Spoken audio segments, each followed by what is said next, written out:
I was raised to believe in God, but I was never taught why or the importance of not just believing, but living through Christ. As a child, my father insisted we go to Bible school, but at the age of the church we went to never delved into why the stories were important. After that, the most family-attended church was midnight service on Christmas Eve. Later in life, I lost faith after my grandmother died, and I didn't really know how to cope with the grief and anger. I left college when my father fell ill to come home and help with the family. Years go by, and I always felt like I was missing the existence of God and Jesus. About that time, I met some friends who were Christians, and in talking to them, began to realize what I might be lacking in my life. I started attending a local church. I started to become excited about having Christ in my life again. However, I still had a lot of doubts and wasn't sure what I really believed. One day, on the way home from work, I pulled up to my house with the flashing lights of an ambulance blocking my driveway. My father had had a severe stroke and was pretty much unresponsive. Before that day, I had only ever prayed at church and during service.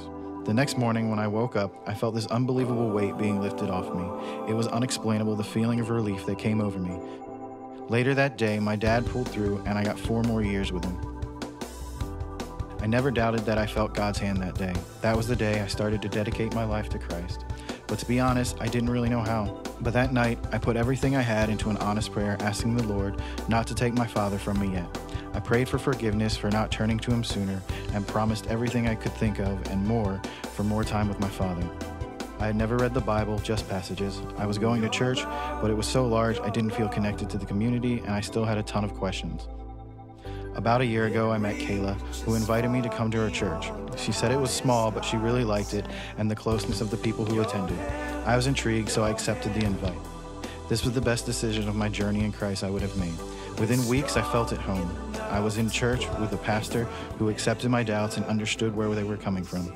They accepted my doubts and my newness to my faith and welcomed me with open arms, understanding that despite my doubts, I was still searching for Christ and wanted him in my life.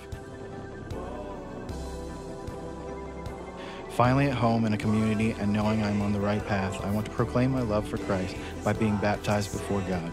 This is the next step in giving my life over to him, and I can't wait for other people to see him in me.